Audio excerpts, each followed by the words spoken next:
Hello po mga ka-diaries, narito pong muli ang Lakwatsero Alvin Flores para sa isa na namang episode ng Bicycle Diaries. Alam niyo ba mga ka-diaries, nitong nakaraan lang ay nalilito ako kung alin ba sa dalawa ang kung saan na mag-flyering ako. Di ba sinabi ko nga last time ay may mas malayo pa dun sa mga naapuntahan ko na dapat na maabutan natin ng flyers. So yun nga, medyo nagkaroon lang ng gusot. Inisip ko kasi yung isa napakalayo, dulong-dulo na yun. Isa medyo malapit lang naman dun sa isa pang lungsod na kung saan nag-flyers ako. So yun nga, yun nga lang yung isang bayan na yun, yung hinanap ko sa Google, wala siyang mapa.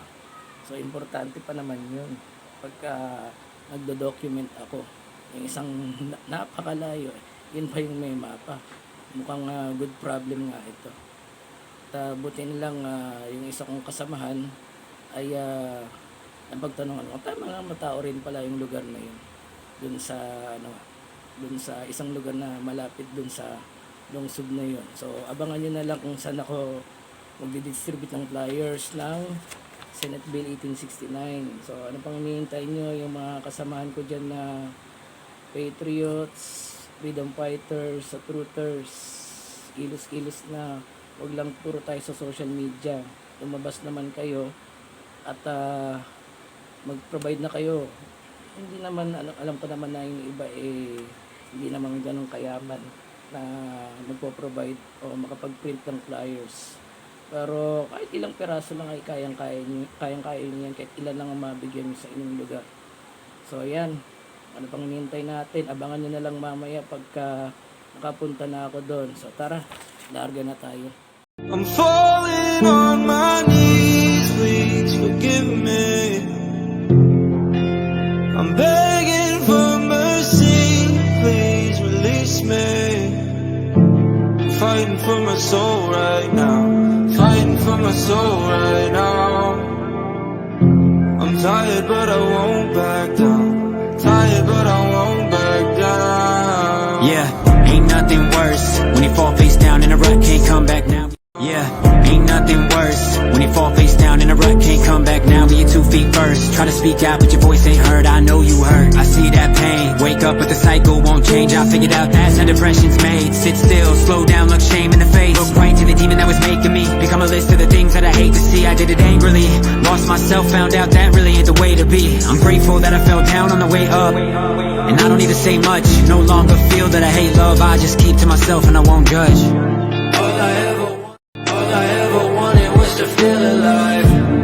I've been too afraid to open up my eyes. Only a moment of pain can show me why. There's so much here to live for. I'm falling on my knees, please forgive me. I'm begging for mercy, please release me. I'm fighting for my soul right now, I'm begging for mercy, please release me. I'm fighting for my soul right now, fighting for my soul right now. I'm tired but I won't back down, tired but I won't back down. Hey, I was getting so used to the dark. My family and friends and my life was all falling apart. Shit that was easy becoming so hard. Still haven't let down my guard, living with these walls up, chasing that false love. I got so caught up in I've been too afraid to open up my eyes. I'm falling on my knees, please forgive me. I'm begging for mercy, please release me. I'm fighting for my soul right now, I'm fighting for my soul right now.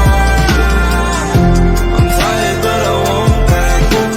Alright mga ka-diaries, ito na nga yung Barangay Poblacion, San Rafael, Bulacan. So itong kantong yan, Barangay Balagtas BMA na yan. Yun nga lang medyo yung pagpoblasyon na inaasahan natin parang hindi siya masyadong matao rito. So sabi na nga, yun nga, Medyo naninibago lang ako sa ruta ng magmula Baliwag hanggang San Rafael, pero yun pa rin yung poblasyon dito. Gaya pa rin ang dati, hindi masyadong matao. Pero nandito na rin lang tayo, sabak na sabak na tayo sa pagpa-flyering kahit anong mangyari. Kuya, magandang hapon po.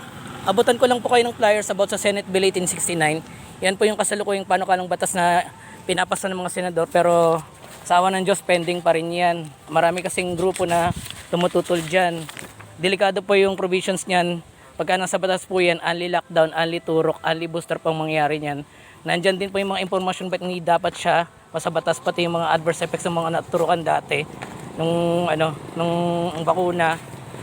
Yun po naramdaman nila dati, pero sa awa ng Diyos, nagpapagaling po yung karamihan sa kanila. Sige po, thank you po. Ang hapon po, abutan ko lang po kayo ng flyers about sa Senate Bill 1869. Paano kalang batas po yan ng mga senador na labag sa karapatang pantao natin. Pero hanggang ngayon, pending pa rin po yan kasi marami pong tumututol dyan. Pagkano pakibasa na lang po ah. Sige po, thank you po. Magandang hapon po. Abutan ko lang po kayo ng flyers about sa Senate Bill 1869. Paano kalang batas po yan ng mga senador na labag sa karapatang pantao natin. Pagka nasa batas po kasi yan, delikado yung provisions niyan. Only lockdown, only turok, only booster po mangyari niyan. Nandyan po yung mga informasyon ba't hindi dapat siya sa batas, pati yung mga naturukan po ng contra COVID. Yun yung mga naging adverse effects nila. Kaso, yun nga po yun po naramdaman nila Opo. Ayun nga po Opo. Ayun nga po, na parang, ayun. Magandang hapon po. Abutan ko lang po kayo ng flyers about sa Senate Bill 1869. Paano kalang batas po yan ng mga senador na labag sa karapatang pantao natin. Yan po yung sinusulong nila ngayon. Pagka nasa batas po kasi yan, delikado po yan. Only lockdown, only turok, only booster pang mangyayari. Nandyan po yung mga informasyon kung bakit hindi dapat siya sa batas. Pati yung mga adverse effects ng naturukan po. Yun yung naramdaman nila, pero sa awa ng Diyos, nagpapagaling po yung karamihan sa kanila po. Sige po, thank you po. Paano kalang batas po yan ng mga senador na labag sa karapatang pantao natin? Pagka nasa batas po kasi yan, delikado po, only lockdown, only turok, only booster po mangyayari niyan. Nandyan po yung mga informasyon ba't hindi dapat siya sa batas. Pati yung mga nagka-adverse effects ng kontra COVID. Ayun po. Bawal. Ayun nga na siya, tawag dito. Ayun po yung mga naramdaman nila, kaso nagkapagaling po yung karamihan sa kanila po.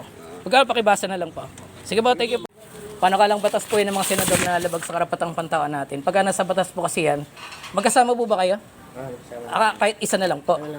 Sige po, pakibasa na lang po kasi delikado yan yung provisions nila. Marami kasing tumututol dyan kasi labag sa karapatang pantao natin. Sige po, thank you po. Ate, magandang hapon po. Abutan ko lang po kayo ng flyers about sa Senate Bill 1869. Yan yung panangkalang batas ng mga senador na labag sa karapatang pantao natin.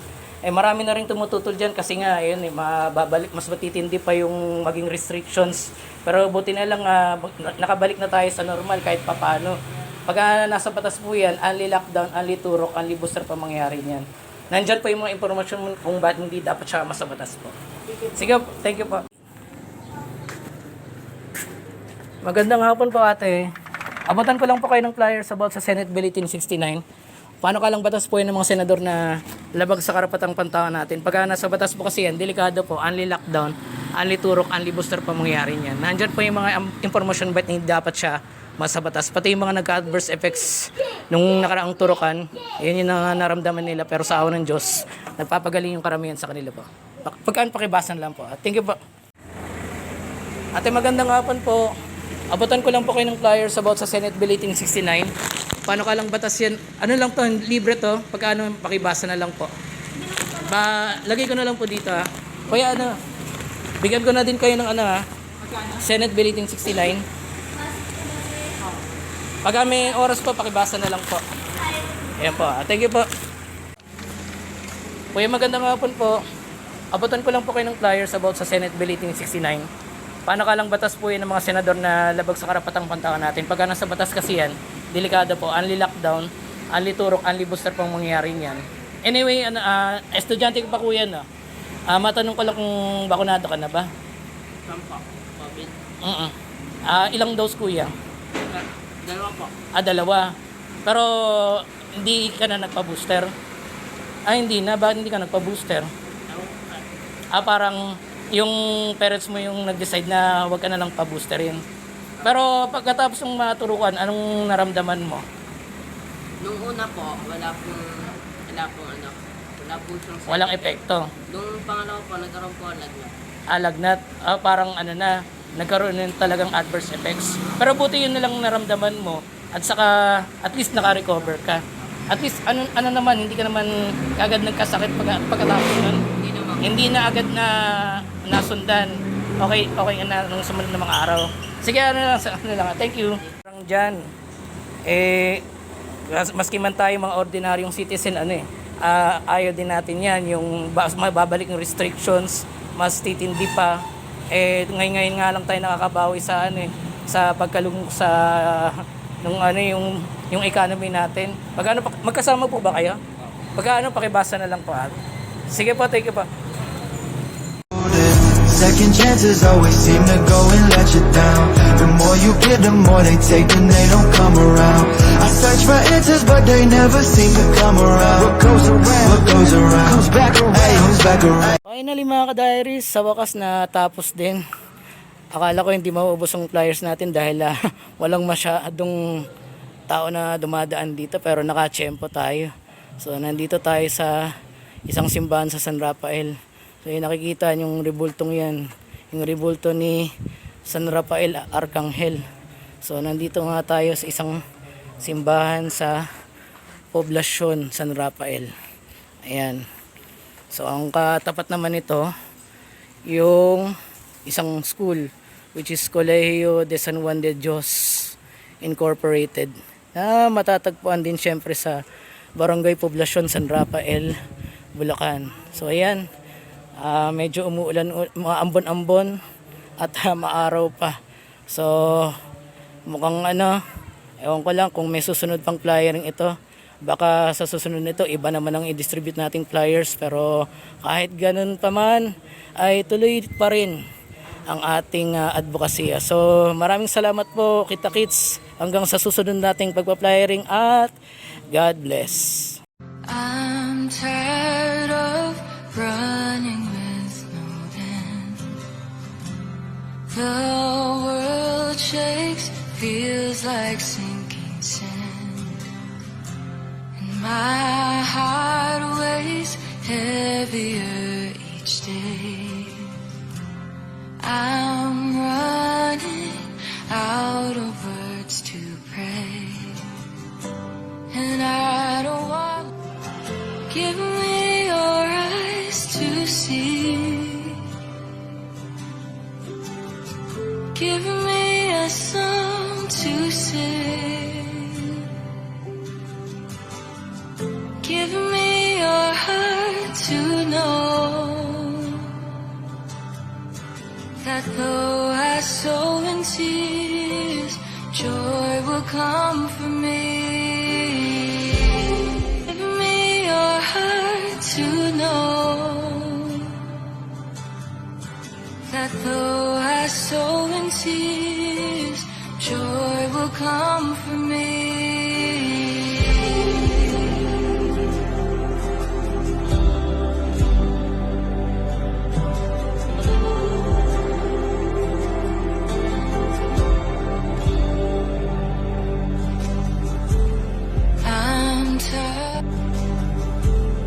I'm tired of running with no end. The world shakes, feels like sinking sand, and my heart weighs heavier each day. Can't see the purpose of this pain. Though I sow tears, joy will come for me. Right here in the waiting, you will come for me.